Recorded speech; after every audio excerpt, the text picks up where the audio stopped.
അങ്ങനെ ഇന്നലെ നടത്താൻ വിചാരിച്ചിട്ടുണ്ടായിരുന്ന AFFിൻ്റെ മീറ്റിംഗ് ഇന്നലെ ക്യാൻസൽ ചെയ്തിരിക്കുകയാണ് എന്നുള്ളതാണ്.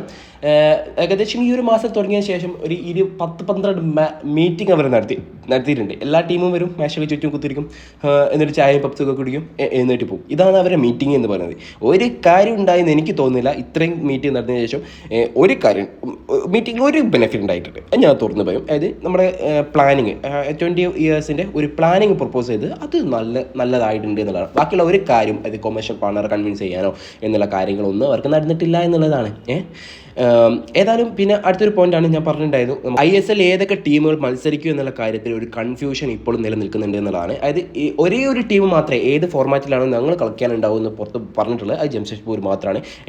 ഒഡീഷ FC ആണെങ്കിൽ ഓൾമോസ്റ്റ് ഞങ്ങൾ വിഡ്രോ ചെയ്ത മട്ടാണ്. അത് കൊമേഴ്ഷ്യൽ പാർട്ണർ ഇല്ലെങ്കിൽ ഞങ്ങൾ കളിക്കാൻ വരില്ല എന്നുള്ള കാര്യമാണ് അവർ പറയുന്നത്.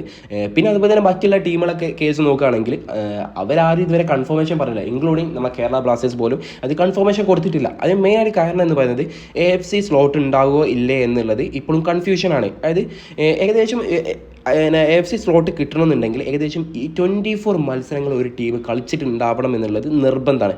അപ്പോൾ അതുണ്ടാവുന്നില്ല. അതായത് ഏകദേശം AFF മുമ്പോട്ട് വെച്ച പ്ലാൻ പ്രകാരമാണെങ്കിൽ വെറും 14 മത്സരം മാത്രമേ ഈ ഒരു സീസണിൽ ഒരു ടീമിന് കിട്ടുള്ളൂ. അങ്ങനെ ആകുന്ന സമയത്ത് നമുക്ക് AFC സ്ലോട്ട് കിട്ടില്ല എന്നുള്ളതാണ്. അപ്പോൾ ഇതിൽ എന്തെങ്കിലും ഡിഡക്ഷൻ കിട്ടുമോ എന്നുള്ള കാര്യങ്ങളൊന്നും AFF ഇതുവരെ പുറത്ത് പറഞ്ഞിട്ടില്ല. AFCക്ക് ഒരു മെസ്സേജ്, പിന്നെ ഒരു മെയിൽ കാര്യങ്ങളോ അതിനെപ്പറ്റി ഡിസ്കഷൻ ഒന്നും അവരുമായിട്ട് നടത്തുന്നില്ല. അപ്പോൾ ഇങ്ങനൊരു കൺഫ്യൂഷൻ ഉള്ളത് കൊണ്ട് തന്നെ പല ടീമും ഇപ്പോൾ ISL നിന്ന് ഈ ഒരു സീസണിൽ നിന്ന് വിഡ്രോ ചെയ്യാനുള്ള ചാൻസ് ആണ് കൂടുതലുള്ളത് എന്നുള്ളതാണ്. ഇങ്ങനെയൊക്കെയാണ് പോകുന്നതെങ്കിൽ ഈ ഒരു പ്രാവശ്യത്തെ സീസൺ ഉണ്ടാവാൻ ചാൻസ് ഇല്ല എന്നുള്ളതാണ്. അപ്പോൾ അടുത്തൊരു സീസൺ മുതലായിരിക്കും മിക്കവാറും ISL തുടങ്ങുക. അങ്ങനത്തെ ഒരു സാഹചര്യം വരുന്ന സമയത്ത് നമ്മുടെ AFC സ്ലോട്ടിൽ എന്തെങ്കിലും പ്രശ്നങ്ങൾ ഉണ്ടാകുമോ എന്നുള്ള കാര്യങ്ങളൊക്കെ കണ്ടറിയേണ്ടി വരും. അത് AFCൻ്റെ ഭാഗത്തു നിന്ന് വരേണ്ട ഒരു അപ്ഡേഷൻ തന്നെയാണ് എന്നുള്ളതാണ്.